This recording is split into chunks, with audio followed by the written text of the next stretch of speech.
So this is the third installment of the series for the night. I don't know how many more videos I can make, but if you know anything about me, I can probably make like 10, literally 10.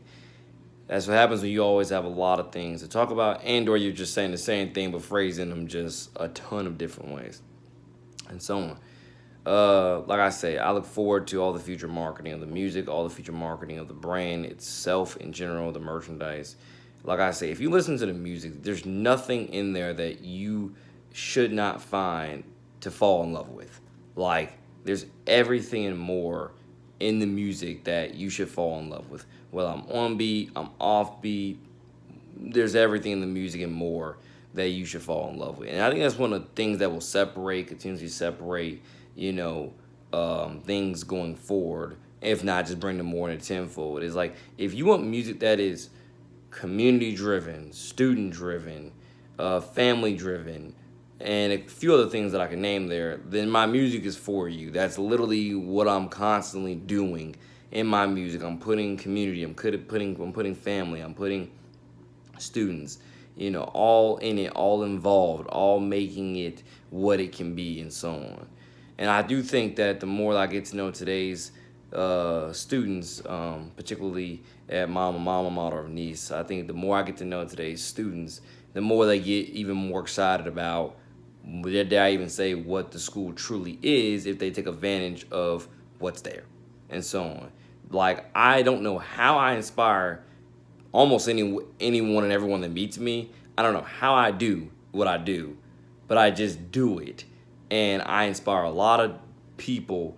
And I cannot tell you in this sense how many people who already just continue to tell me, like, and I think it's more of a situation where all it takes is one person that you either see every day or you see here and there, whatever you want to say.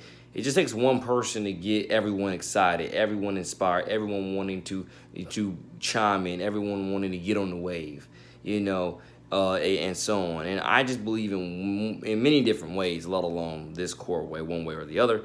I believe that how I do things has definitely had impact on so many people, and it will continue to have a lot of impact. And I want people to understand, because I'm probably going to keep covering this in future topics. Um, I've tried to retire myself quite often. In 2021, I was very close to retiring myself and just going full on. What's the word? If not, is it 2021 or 2022? I was so close to retiring, truly retiring myself, and just go full on journalism.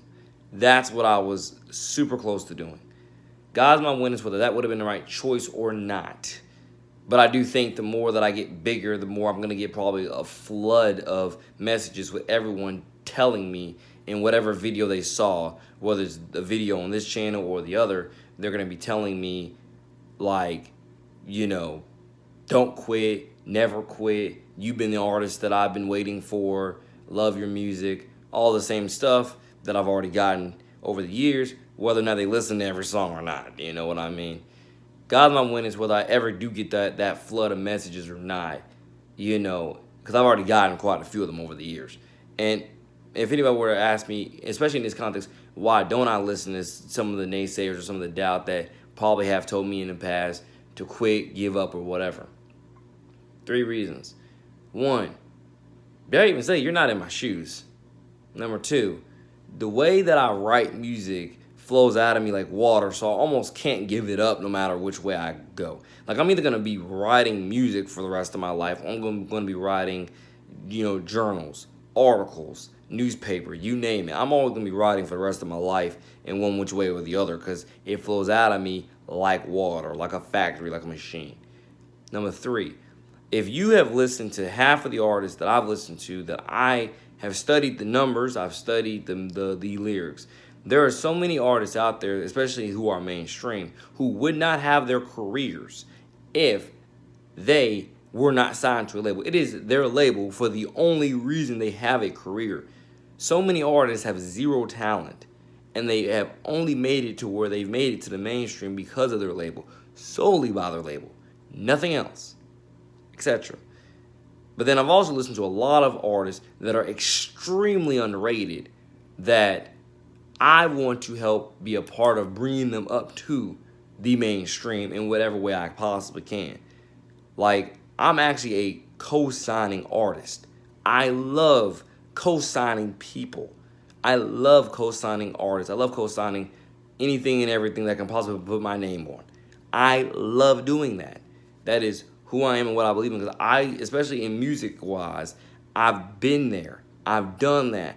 I see how hard it is to get consistent play. I see how hard it is to get people to consistently care. I see how hard it is that to get a consistent buzz, or whatever, fourth, fifth option you want to put there.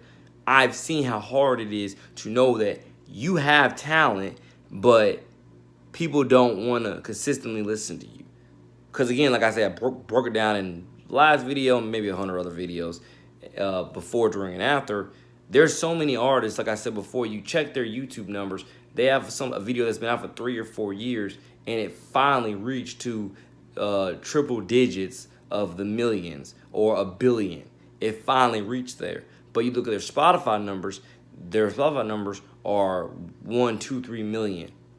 So the point there is it took you years to get to that number, of triple digit millions, versus if you got it within a few months.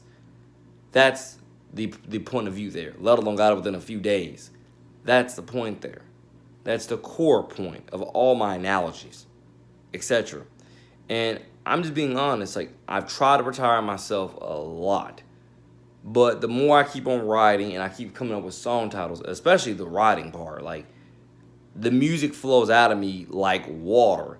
And the thing about it is, this music, especially once I get it out to people the way I want to get it out, because I also thought about this earlier today. I thought about this.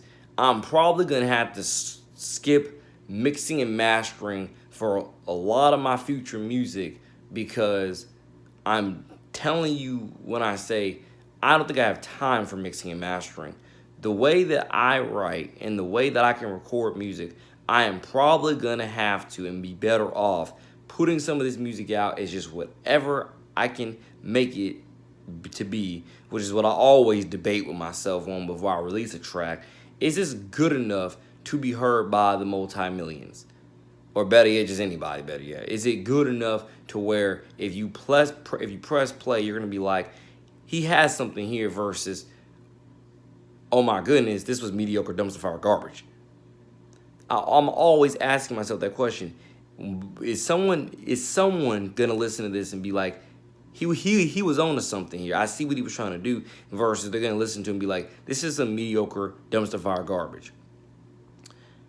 God bless all the naysayers who want people like me and more, and to just quit music and just do whatever else that they say we should do. I'm gonna say this is that, again, you're not in my shoes, so I don't know why I should listen to you to begin with. 2, you'll never be in my shoes unless you do happen to walk with me one of these days, which I would enjoy that and appreciate that, so you can understand why I believe in what I believe. But then number 3, stop shooting people's dreams down because you're too lazy to chase your own. Because I mean it when I say in this context. Let me explain the last sentence. Go back to one of Andy Mineo's songs off of his album titled Uncomfortable back in 2013, if I'm not mistaken, when Andy Mineo said, I don't remember, I think it was Rat Race, he said, was in the song called Rat Race, Andy Mineo. He said, critics are artists who never made it. That's literally what they are. Critics are just artists who never made it. And I do believe in 1 trillion percentile, that makes too much sense. Critics are just artists who never made it. And then Tech Nine said, another song, I'ma live giving critics the middle finger, pretty much. And so, God bless your criticism. Thank you for your criticism. But at the same time, start looking at your own craft first, and then critique my craft. Or look at your own craft, get your own craft better, and focus on your own art. Or however many different ways I can phrase it. Because I just know when I give my critiques, they are as fact-based as can be. They're not smudged, they're not fudged, they're not whatever else. They are as fact-based by character, by to the letter. I want to even say by the Bible, and a few other things you can name there. So more comes to me, Borderman. NJ to the city out. God bless.